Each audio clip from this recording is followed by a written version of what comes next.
والذی جاء بالصدق وصدق به اولئک هم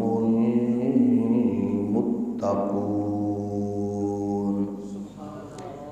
صدق اللہ مولانا العظیم۔ الصلاۃ والسلام علیک یا سیدی یا رسول اللہ وعلی آلک واصحابک یا نعمت اللہ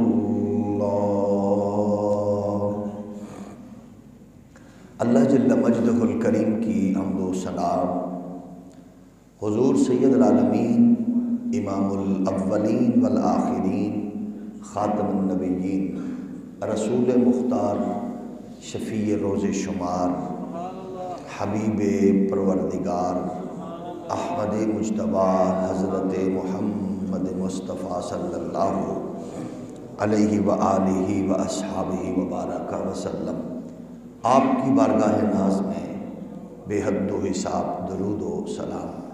اللہ کریم کے حضور دعا ہے ہمیں حق کہنے کی اور ہم سب کو اس پر عمل پیرا ہونے کی توفیق نصیب فرمائے۔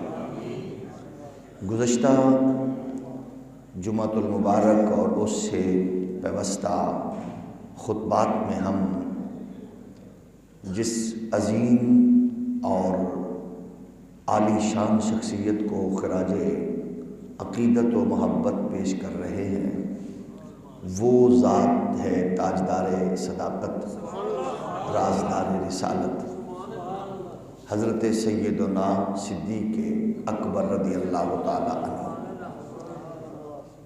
سب سے بڑی کسی بھی ذات اور شخصیت کے لیے یہ ہوتا ہے کہ کوئی بڑا بندہ، بڑی پرسنالٹی اس کے بارے میں کوئی کلمہ کہے۔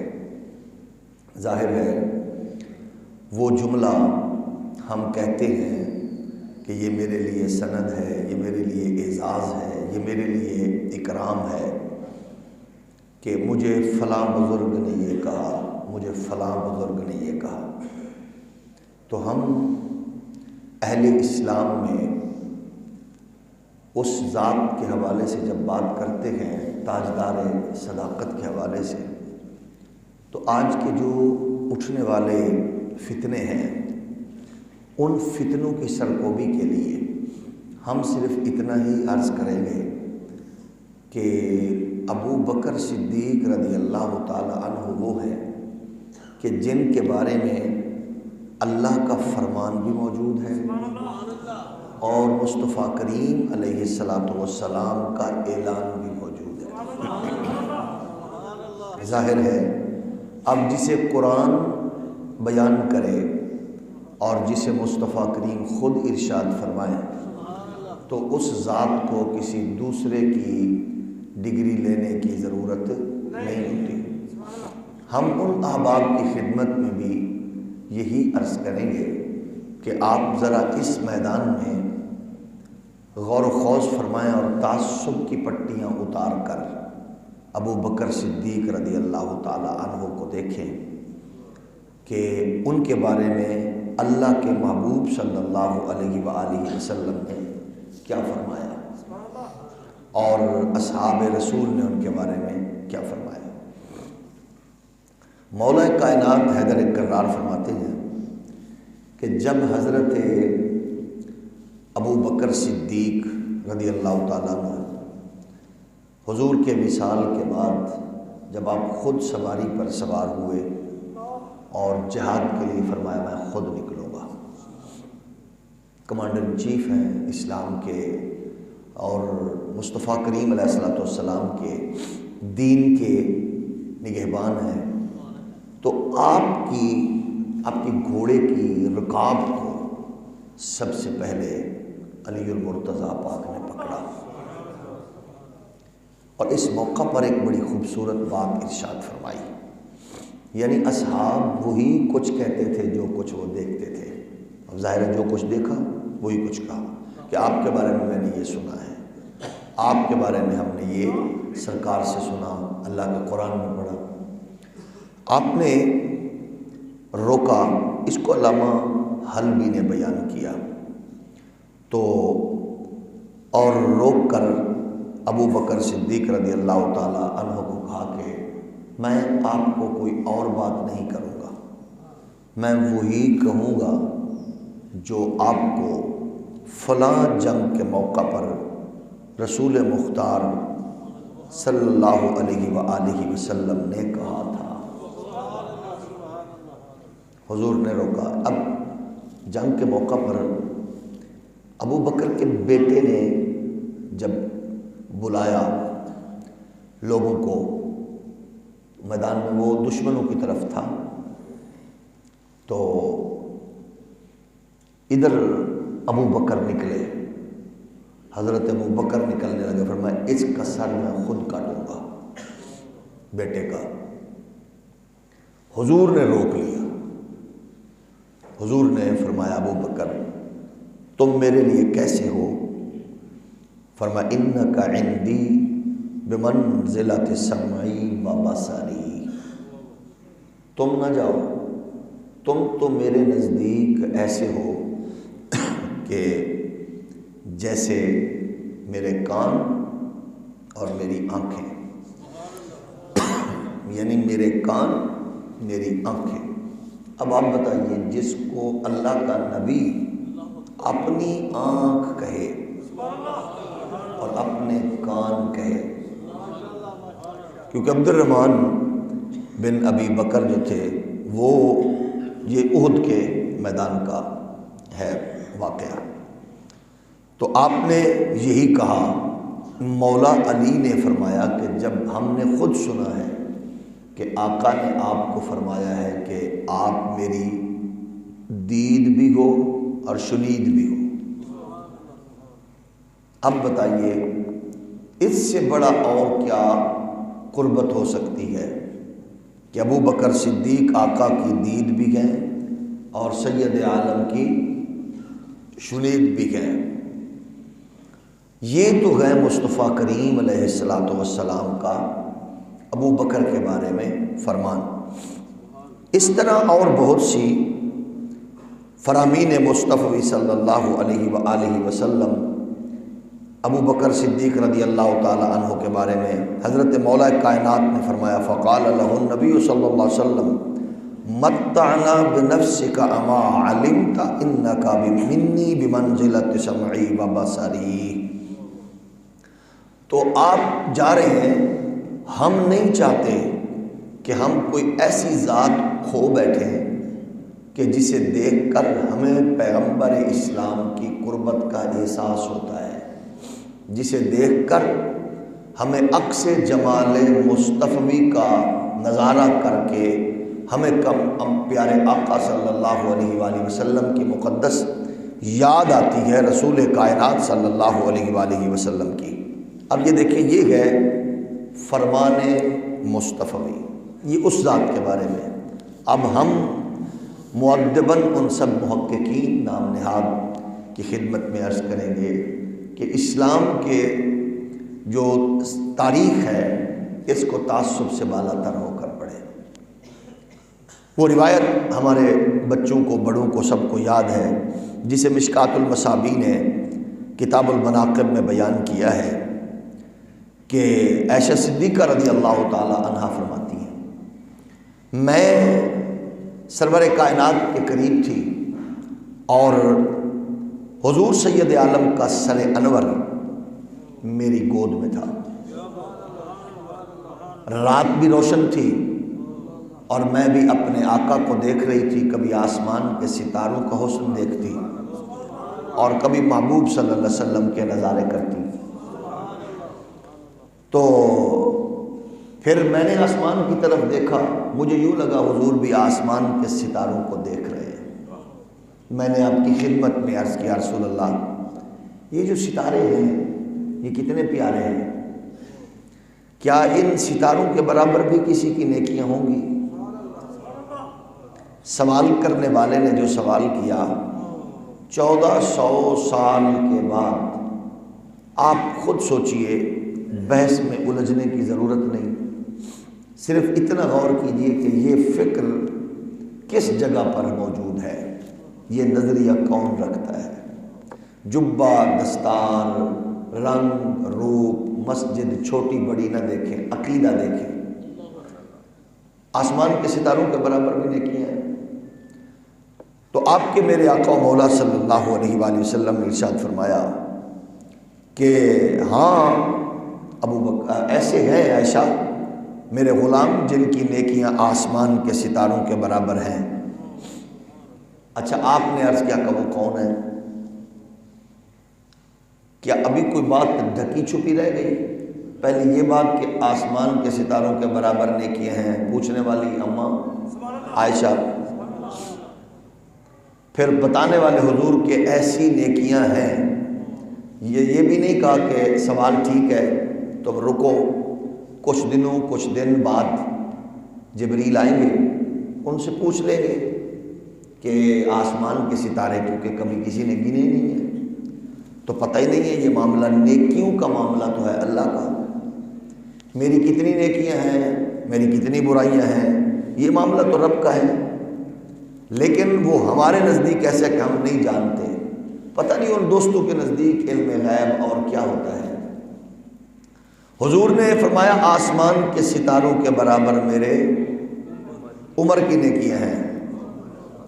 تو آگے سے سید عائشہ صدیقہ رضی اللہ تعالی عنہا فرماتی ہیں میں چپ ہو گئی، خاموش ہوئی نا، تو آپ کی خاموشی کو سرکار دو جہاں علیہ الصلوۃ والسلام نے، یا کچھ یہ بھی ہے کہ آپ نے پوچھا، کچھ روایت میں کہ آپ چپ ہو گئیں، پوچھا یا خاموشی اختیار کی، تو حضور سمجھ گئے کہ عائشہ کا یہ خیال ہے کہ جب عمر کی نیکیاں اتنی ہیں تو ذرا میرے ابے کا بھی پتہ چل جاتا۔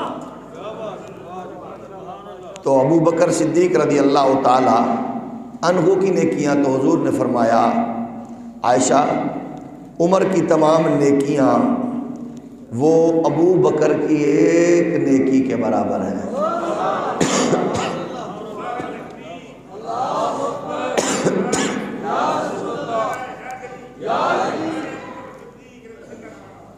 میاں صاحب بھی بڑی خوبصورت بات کرتے ہیں، پیر مرید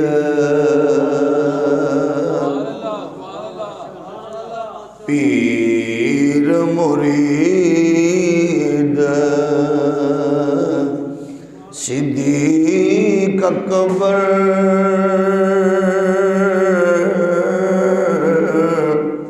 سن پہلے یار پیارے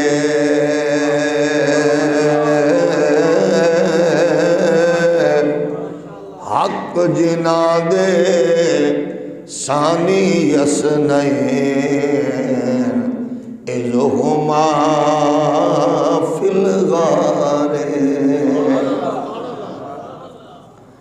پیر مرید صدیق اکبر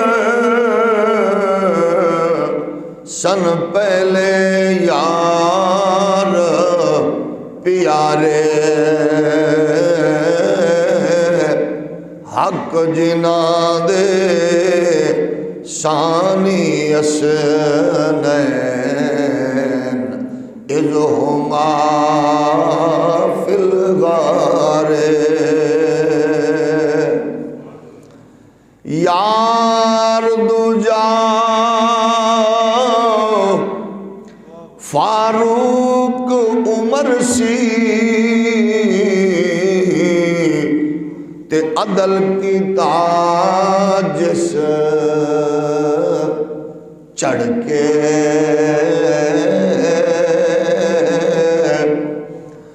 یار دوجا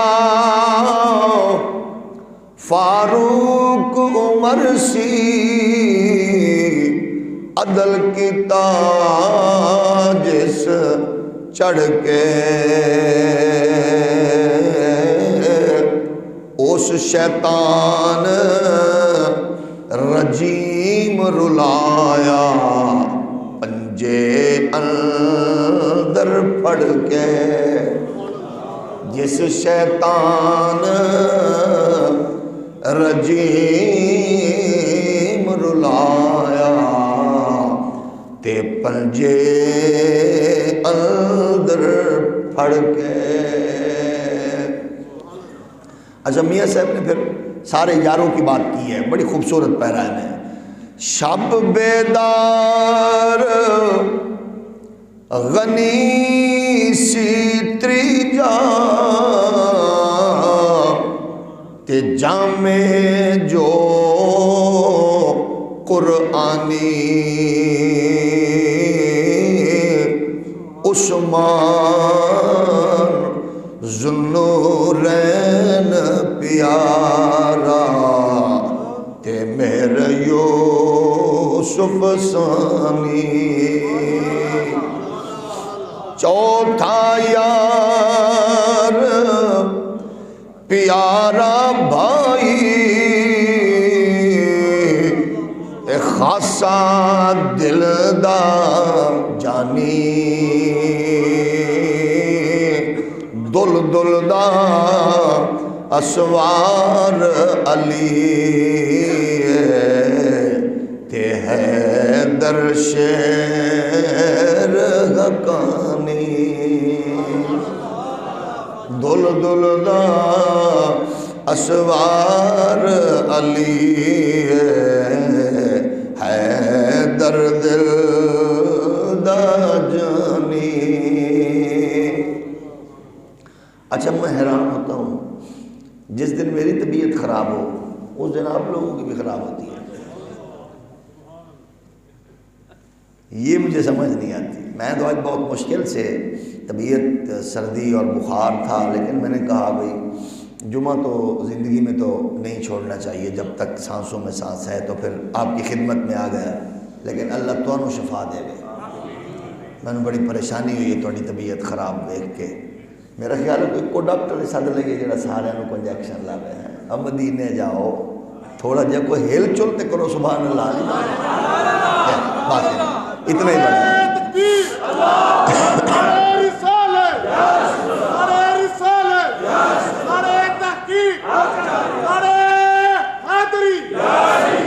اب دیکھو نا پتہ چلا ہے بھائی آپ لوگ, اللہ آپ کو صحت دے, اللہ آپ کو عزت دے, اللہ آپ کو برکات سے نوازے. گرامی قدر بزرگوں, ہم پھر یہ کہتے ہیں کہ ابو بکر صدیق رضی اللہ تعالی عنہ کو پہلے یہ دیکھو کہ اللہ اور اس کے رسول ان کے بارے میں کیا فرماتے ہیں, پھر آپ بتائیں. پھر کسی اور کی سند کی ضرورت, شیعہ کی, سنی کی, وہابی کی, دیوبندی کی, محدث کی, مجدد کی, مجتہد, کسی کی بھی ضرورت نہیں. ظاہر ہے جن کے بارے میں اللہ کا قرآن بیان فرمائے تو ان کو کسی کی ضرورت. انس بن مالک رضی اللہ تعالیٰ عنہ فرماتے ہیں, اب دیکھیے سب سے بڑی خواہش مسلمان کی کیا ہوتی ہے؟ جنت مل جائے. مومن کی خواہش کیا ہوتی ہے؟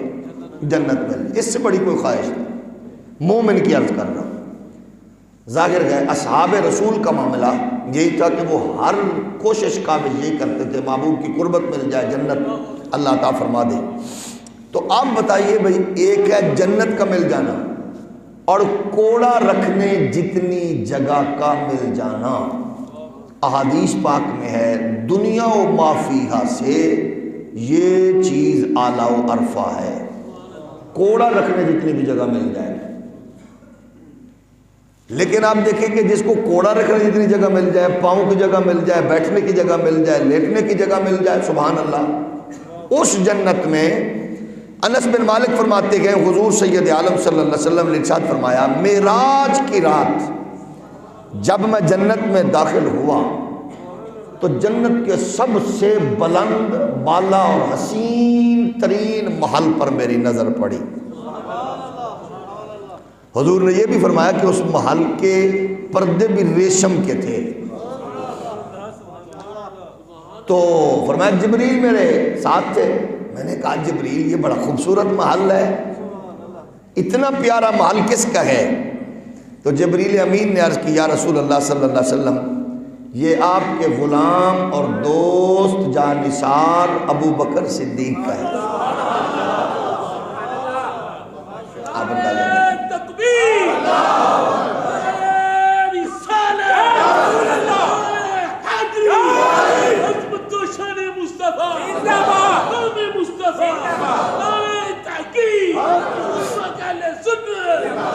اسی لیے فاضل بریلوی فرماتے ہیں سایہ مصطفیٰ مایہ اصطفیٰ، سایہ مصطفیٰ مایہ اصطفیٰ، عز و ناز خلافت پہ لاکھوں سلام، عز و ناز خلافت پہ لاکھوں سلام، یعنی اس افضل الخلق بعد الرسل ثانی اثنین ہجرت پہ لاکھوں سلام، کسر پاک خلافت کے رکن رکی، کسر پاک خلافت کے رکن رکی، شاہ قوسین کے نائب اولین، یار غار شہر شاہ دنیا گدی، اصدق الصادقی سید المتقین، چشم و گوش وزارت پہلا کو سلام، چشم و گوش وزارت پہلا کو سلام، مصطفیٰ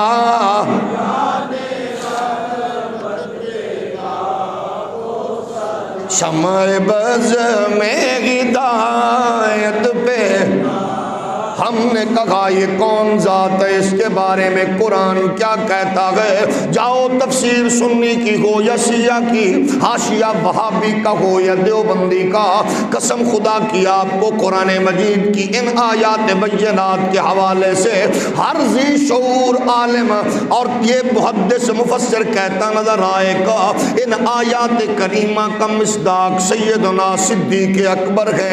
آئیے ذرا اپنے کانوں کی سماعت کو اور اپنے دل کی دنیا کو اور زیادہ ہم رونق بخشتے ہیں اللہ کے قرآن کی آیات کی برکات سے۔ فرمایا والذی جاء بالصدق وصدق به اولئک هم المتقون۔ میرے نبی کائنات کے پیارے غلام ہو امام فخر الدین رازی سے لے کر تمام مفسرین نے لکھا کہ حق لے کے آنے والا میرا نبی ہے اور تصدیق کرنے والا ابو بکر صدیق ہے رضی اللہ تعالی عنہ۔ قرآن کہتا ہے ثانیت نین اذ ہما فی الغار اذ یقول لصاحبہ لا تحزن ان اللہ معنا۔ تمام مفسرین نے قاضی بیضاوی تک لکھا ہے کہ اس جگہ پر جس ذات کی بات کی رہی ہے اس کا نام ابو بکر صدیق، وہ کوئی اور نہیں ہے، وہ صدیق اکبر کی ذات ہے۔ اللہ کا قرآن فرما رہا ہے فاعف عنہم واستغفر لہم وشاورہم فی الامر فاذا عزمت فتوکل علی اللہ ان اللہ یحب المتوکلین۔ تو تم انہیں معاف فرماؤ اور ان کی شفاعت کرو اور ان کاموں میں ان سے مشورہ لو، اور جو کسی بات کا ارادہ پکا کر لو تو اللہ پر بھروسہ کرو، بے شک توکل والے اللہ کو پیارے ہیں۔ علامہ جلال الدین سیوطی فرماتے ہیں یہ آیہ کریمہ جب مصطفیٰ کریم علیہ السلام ابو بکر سے مشورہ فرماتے تو یہ آیت کریمہ بھی ابو بکر صدیق کی شان میں نازل ہوئی ہے۔ فرمایا وَلِمَنْ خَافَ مَقَامَ رَبِّهِ جَنَّتَانِ، جو اپنے رب کے حضور کھڑے ہونے سے ڈرے اس کے لیے دو جنتیں ہیں۔ عبداللہ بن شوذب فرماتے ہیں یہ آیت ابو بکر صدیق رضی اللہ تعالی عنہ کے بارے میں نازل ہوئی ہے۔ فرمایا فَأَمَّا مَنْ أَعْطَىٰ وَاتَّقَىٰ وَاتَّقَى وَصَدَّقَ بِالْحُسْنَى، تو وہ جس نے دیا اور پرہیزگاری کی۔ صدر الافاضل مولانا نعیم الدین مراد آبادی فرماتے گئے یہ آیہ کریمہ سورۃ اللیل کی 1 سے 10 تک کے تحت ارشاد فرماتے گئے یہ آیتیں ابو بکر کے حق میں نازل ہوئی گئے اور امیہ جیسے بدبخت کے جناب والا اس کی مخالفت میں اس کے رد میں نازل ہوئی گئے۔ قرآن کہتا ہے وَسَيُجَنَّبُهَا الْأَتْقَى، مصطفیٰ کے غلاموں اللہ کو تو وہ پسند ہے جو تقوی والا ہو۔ إِنَّ أَكْرَمَكُمْ عِندَ اللَّهِ أَتْقَاكُمْ، اللہ کو وہ پسند ہے تو ابو بکر وہ گئے جو تمام متقین کا سردار ہے۔ یہ سب متقین کا سردار ابو بکر رضی اللہ تعالی عنہ کی ذات گرامی ہے، اسی لیے تو ہم کہتے ہیں مدنی دے بعد رہبر صدیق منڑا پوسی، مدنی دے بعد رہبر، مدنی دے بعد رہبر، مدنی دے بعد رہبر صدیق منڑا پوسی، مدنی دے بعد رہبر صدیق منڑا پوسی، آقا دا جانشین تسلیم کرنا پوسی، مل کے بولو آقا دا جانشین، آقا دا ایک عورت آئے مرد آئے جو بھی آئے حضور سے بات پوچھے، حضور فرمائے میرے بعد آؤ، عرض کی کس کے پاس جاؤں تو ابو بکر کی طرف اشارہ کر کے کہے اس کے پاس چلے جانا، اور حضور کی طبیعت ناساز ہو تو فرمایا مروا ابا بکر فلیصلی بالناس، ابو بکر سے کہو محمد کے مصلی پہ کھڑے ہو کے امامت کرائے۔ حضور نے مصلی دیا، مصلی دیا، مصلی دیا، مصطفیٰ نے مصلی ابو بکر کو دیا، حضرت علی نے نماز پیچھے نیت کے بتا دیا، جس کا امام محمد ہے اس کا امام ابو بکر صدیق ہے۔ مدنی دے بعد رہبر، مدنی دے بعد رہبر صدیق، سارے بولو مدنی دے بعد رہبر صدیق منڑا پوسے، مدنی دے بعد رہبر صدیق منڑا پوسی، آقا دا جانشین تسلیم، صدیق دی صداقت نو جان دا جہانے، منیا نبی نو پگلے آکے اسے جوانے، صدیق دی صداقت نو جان دا جہانے، منیا نبی نو پگلے آکے اسے جوانے، واری نبی تو ہر شے اقرار کرنا بوسی، واری نبی تو ہر شے، واری نبی تو، سارے بولو واری نبی تو ہر شے اقرار کرنا پوسی، صدیق مدنی دے بعد رہبر صدیق، اترائے میل جیندے موڈے آقا کتی سواری، ترائے میل جیندے موڈے آقا کتی سواری، ناگاں دے زہر سہ سہ عاشق نہیں بازی کاری، ناگاں دے زہر سہ سہ عاشق نہیں بازی کاری، او دشمن صدیق تینوں سڑ سڑ کے مرنا پوسی، دشمن صدیق تینوں سڑ سڑ کے مرنا، مدنی دے بعد رہبر میرے آقا ایک دو جگہ نے جس کو اپنا مصلی دیا اور اللہ نے اس کو اتنا قرب عطا فرمایا، جو کام نبی نے کہا وہ ابو بکر حضور کے فرمان سے پہلے کر چکے۔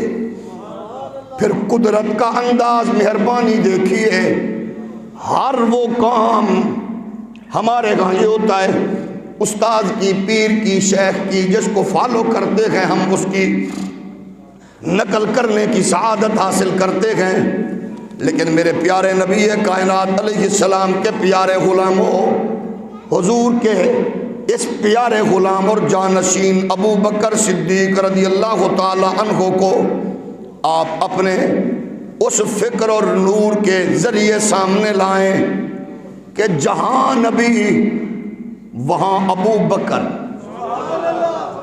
جہاں کملی والا وہاں ابو بکر، حضر میں ساتھ، سفر میں ساتھ، جنگ میں ساتھ، خوشیوں میں ساتھ، غمیوں میں، مشاورت میں سب سے پہلے۔ پھر دیکھو نکاح میرے نبی کا سیدہ خدیجہ سے ہو، بات چیت چلانے والوں میں ابو بکر ساتھ، جناب ابو طالب کے ساتھ، نکاح مخدومہ کائنات سیدہ زہرا پاک کا ہو، علی پاک کو مشورہ دینے میں ابو بکر اول، پھر نکاح میں بطور گواہ ابو بکر۔ آپ ذرا شرعی مسئلہ بھی ذہن نشین فرمائیں، دیوبندی، سنی، وہابی، شیعہ کے ہاں یہ اصول مسلمہ ہے، نکاح کے گواہوں کا بھی مسلمان ہونا ضروری ہے۔ اگر نکاح کے گواہ مسلمان نہیں ہے تو نکاح کے وقوع ہونے پر سوالات ہیں۔ اب مصطفیٰ کی شہزادی کا نکاح ہوا، گواہوں میں سب سے ٹاپ پہ ابو بکر صدیق۔ اب قیامت تک ہر سید کے لیے ضروری ہے اپنی پاک اماں کے نکاح کے حوالے سے ابو بکر صدیق رضی اللہ تعالیٰ عنہ کو صرف مومن نہیں بلکہ مومنوں کا سردار ماننا ضروری ہے۔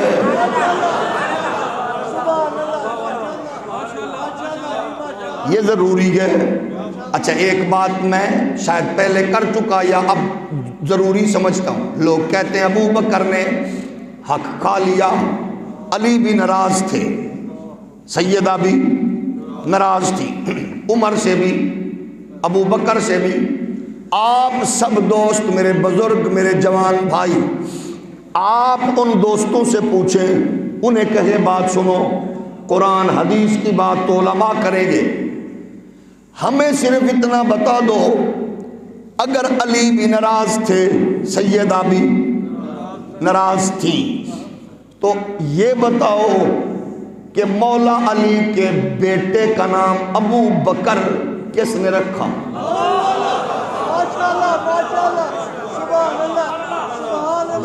بندہ ناراض ہو اور یہ معاملہ پہلے کا گئے، یہ ان دوستوں کے ہاں بھی باغ فدق کا معاملہ پہلے کا، سیدہ کی حیات میں مولا علی نے شادی، علی پاک نے سیدہ کے وصال کے بعد شادی کی، بقول دوستوں کے ان کے علی ناراض تھے، سیدہ، اور وہ کہتے ہیں ناراض ہو کے وصال کیا۔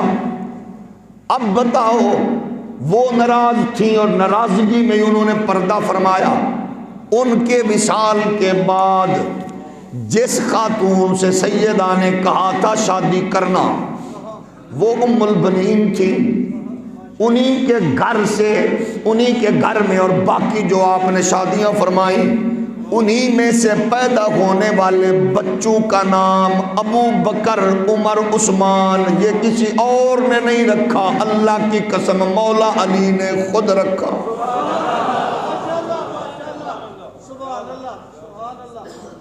مولا علی نے خود رکھا۔ اگلے دن ایک اہل تشیع کے بڑے نامور اسکالر ہیں شہنشاہ حسین نقوی. ان کی ایک بات میں نے سنی، وہ کہہ رہے تھے کہ ابو بکر تو نام مولا علی نے تو رکھا ہے، عمر بھی رکھا ہے، عثمان بھی رکھا ہے. آپ بتاؤ ابو بکر و عمر کے ہاں بھی کسی بچے کا نام علی ہے؟ وہ یہ سوال پیدا کر رہے تھے کہ ادھر تو ہیں، ابو بکر بھی ہے، عمر بھی ہے. اب دیکھیے دوستوں کا انداز، بات کو چھپانے اور گول کرنے کا، یعنی ماننے پہ آئے تو کیا کہا کہ ان کا نام ابو بکر بھی ہے، مولا علی کے شہزادوں کا نام عمر بھی، عثمان بھی، لیکن ابو بکر، عمر اور عثمان کے گھر میں کوئی علی نہیں ہے. وجہ تو میں نے ان کی خدمت میں عرض کیا، وجہ یہی ہے کہ قیامت تک یہ سوال اٹھ سکتا تھا کہ علی ان سے ناراض تھے. وہ تو ناراض تھے ہی نہیں، علی ناراض تھے، بقول آپ کے زہرا ناراض تھی. علی نے اپنے بیٹے کا، اپنے پوتے کا، اپنے بھانجے کا نام ابو بکر عمر رکھ کے بتا دیا، نام ایویں نہیں رکھے جاندے، سانو انہاں نال پیار ہے.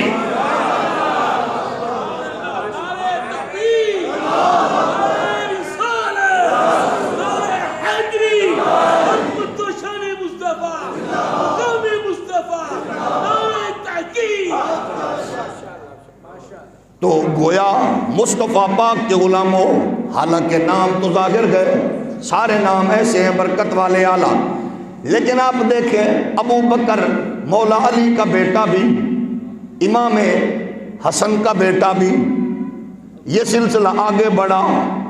یوں پھر عمر آپ کا بیٹا، پھر جناب امام زین العابدین کے ہاں، پھر موسیٰ کاظم پاک کے ہاں عمر، ان کے ہاں بیٹی کا نام عائشہ. یہ اس لیے تسلسل چل رہا گئے تاکہ کوئی کیڑے نکالنے والا یہ نہ کہے یہ ناراض ہے، کیونکہ معاملہ یوں نہیں کا گئے. تم کہتے ہو یہ ناراض ہے، تو جو ناراض گئے وہ تو نام ابو بکر عمر رکھ کے بتا رہے ہیں، ناراض ہونے والے کوئی اور ہوں گے، ہم تو پیار والے ہیں. یہ تو تمہارا سوال ہی خود بخود اپنے سیاد اپنے دام میں پھنس جاتا ہے. اس لیے ہم کہتے ہیں یہ بھی پیار کرتے ہیں، وہ بھی پیار کرتے ہیں. حضرت ابو بکر صدیق کی زوجہ ہے اسماء بنت امیس. یہ وہ خاتون ہے جو سیدہ کے وصال کے وقت تیمارداری کے طور پر ان کی خدمت میں مصروف رہی. وہ ابو بکر کی زوجہ یعنی خاتون اول ہیں، ابو بکر کی زوجہ تیمارداری کرتی رہی، انہی کے ہاتھوں میں سیدہ نے دم دیا. اب آپ بتاؤ قربت ہے یا نفرت؟ اس سے آگے بڑھیں گے اور مرحلہ بڑا دلچسپ اور بڑا ہی اعلیٰ. ابو بکر پاک سیدہ وصال فرما گئی، ابو بکر بھی وصال فرما گئے. سب سے پہلے مولا علی نے ابو بکر کے وصال کے بعد جس خاتون کو نکاح کی دعوت دی وہ یہی خاتون اول اسماء بنت امیس تھی. کب دی؟ جب ان کی جھولی میں شیر خوار بچہ محمد بن ابی بکر تھے. ان کی جھولی میں تھے، چھوٹے تھے، دودھ پینے والے تھے. مولا علی نے دعوت دی اور کہا کیا؟ پہلے یہ سن لیجئے. مولا علی کی دعوت پر اسماء بنت امیس نے فرمایا ہمارا آپ کے ساتھ جو احترام و اکرام کا آل رسول کے ساتھ رشتہ ہے، تعلق محبت غلامی والا وہ ہے، لیکن کیونکہ میرے لیے سب سے بڑی بات تھی کہ آپ نے دعوت عقد بخشی، میری مجبوری یہ ہے، میری جھولی میں ایک شیر خوار بچہ ہے، میں اس کی خدمت میں مصروف ہوں، آپ کو اور آپ کے بچے حسنین کریمین کو ٹائم نہیں دے پاؤں گی. صحیح. مولا علی نے کیا کہا؟ فرمایا مجھے بھی پتا ہے، لیکن آئے ایسا کر لیتے ہیں آپ حسن و حسین کو بیٹا بنا لیں اور میں محمد بن ابی بکر کو بیٹا بنا لیتا ہوں.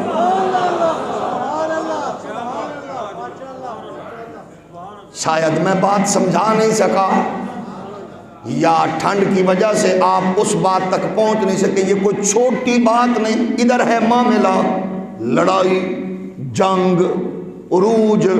ادھر یہ ہے کہ میں آپ کے بیٹے کو، ابو بکر کے یتیم کو میں اپنا بیٹا بناؤں گا اور میرے یتیموں کو تم اپنا، میرے حسنین کو اپنا بیٹا بنا لو. پھر کیا ہوا کہ اسما بنت امیس نے حسن و حسین کی وہ خدمت کی اور مولا علی نے محمد بن ابی بکر کو وہ پیار دیا کہ محرک کا سر چکرا گیا. یار لوگوں کتنی لڑائی فساد کرواؤ گے، نام کوئی دشمنوں کا نہیں رکھتا. کوئی رکھتا ہے؟ عمران خان نواز شریف کا نام رکھے گا؟ نواز شریف صاحب عمران خان کا نام رکھن گے؟ چاچا زرداری اپنے کسی بال کا نام انہوں کے نام تے رکھے گا؟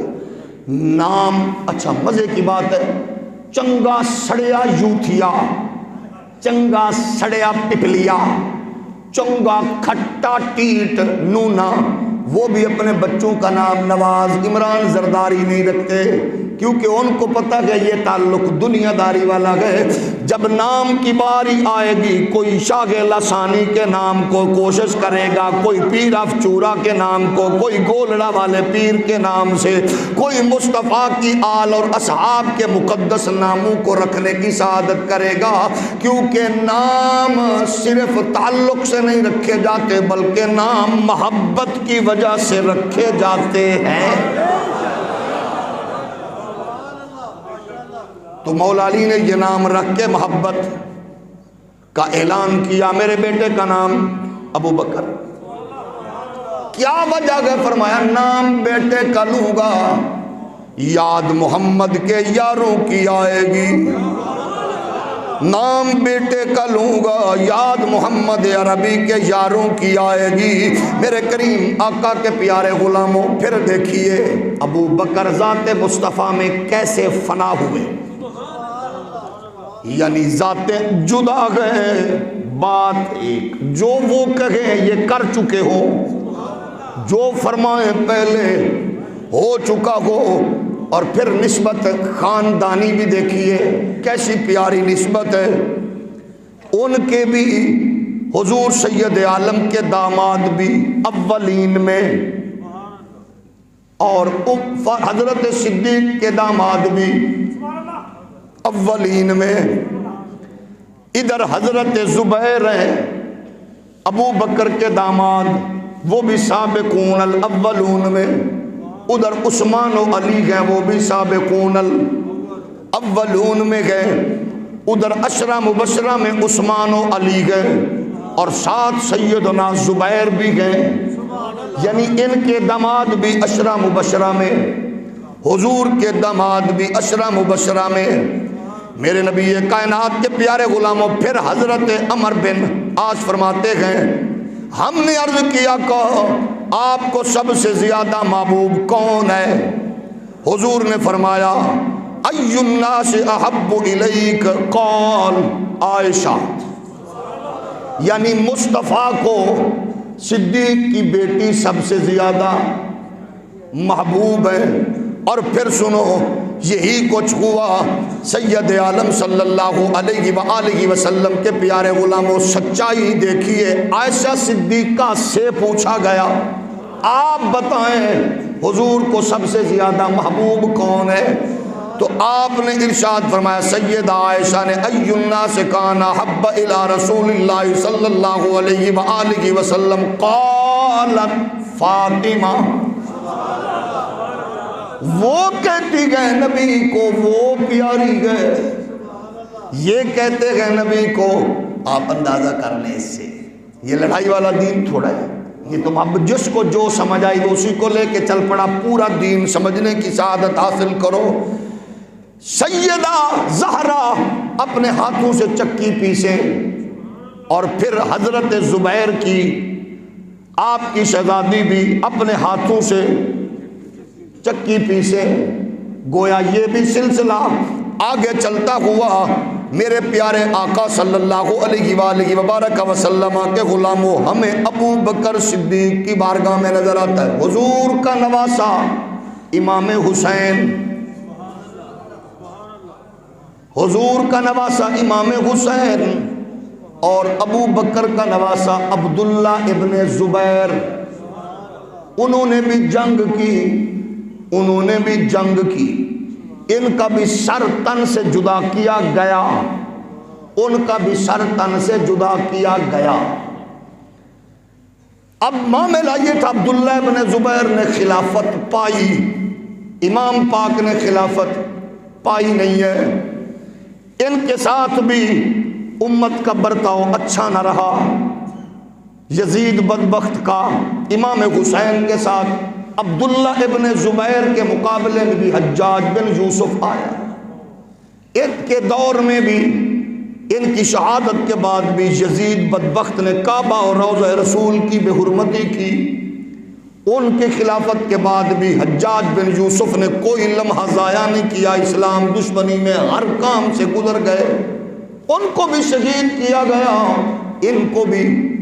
عالم یہ تھا کہ جب شہادت کا جام آپ نے پیا تو حتیٰ کہ آپ کی فورس، آپ کے دوست آپ کو سارے چھوڑ گئے، سب سے پہلے آ کے اپنی ماں سے عرض کی، اماں، اس وقت تقریباً 90 سال سے زیادہ عمر بیت چکی تھی، آپ آنکھوں سے آپ کو نظر نہیں آتا تھا، ماں کو کہا کہ ماں مجھے چھوڑ چکے ہیں سارے۔ عبداللہ ابن زبیر نے کہا، ماں کے جملے سنو، فرمایا بیٹا اگر تو لڑا کہ کرسی کے لیے، اقتدار کے لیے، پھر تیرے جیسا بد نصیب کوئی نہیں، اگر تو لڑا کہ دین حق کے لیے تو پھر پیچھے ہٹنا بزدلوں کا کام ہے، آگے ڈٹ کے لڑو، آگے بڑھے، ہر چیز اتار کے پھینک دی، اور فرمایا اب محمد عربی کے دین کے لیے میدان میں آ چکا ہوں۔ یعنی ہر وہ عمل، ہر وہ کام جو رسول کائنات صلی اللہ علیہ وآلہ وسلم کی بارگاہ میں پیش آیا، حضور کی ذات کے حوالہ سے، آپ کا وصال اسی زہر کی وجہ سے ہوا جو یہودی نے دی تھی، اور حضور سیدنا صدیق اکبر کا وصال بھی اسی میں ہوا۔ گویا یہ معاملات دیکھیے، پھر پیر کا دن آیا، پوچھتے گئے 22 جمادی الثانی کو آج دن کیا ہے؟ کا پیر شریف ہے۔ عرض کرتے ہیں مجھے یہ دن بڑا پسند ہے کیونکہ میرے محبوب کے جانے کا دن بھی یہی ہے، اللہ نے آپ کو وہی دن عطا فرمایا۔ سب سے پہلے مولا علی کو کہا جب میں چلا جاؤں مجھے اٹھانا جسد خاکی کو اور جا کر روضہ رسول کے پہ رکھ دینا، اور پھر آہستہ سے آواز دے کے کہنا یار غار والا آ گیا ہے، غار والا آ گیا ہے۔ پھر دروازہ کھل گیا، اندر سے آواز آئی ادخل الحبیب الی الحبیب۔ ہمارے ہاں بہت سے آج نئے اسکالر اس حدیث شریف کا انکار کرنے کی کوشش کرتے ہیں، ہم ان کی خدمت میں عرض کرتے ہیں کہ کرامات کے اور ایسے خرق عادت جو معاملات ہوتے ہیں ان کو تحقیق کے ساتھ ساتھ محبت و عقیدت کے رنگ میں بھی دیکھو، کیونکہ میرا رب جب کسی کو عزتوں سے سرفراز فرماتا ہے تو پھر ان کے لیے زمانے سمٹ جاتے ہیں، ان کے لیے زمینیں سمٹ جاتی ہیں، اوقات سمٹ جاتے ہیں، یہ میرے رب کے فیصلے ہیں۔ اللہ ہمیں تاجدار صداقت کی بارگاہ سے فیضان انوار لے کر اپنی نسلوں میں منتقل کرنے کی توفیق فرمائے۔ وما علیہ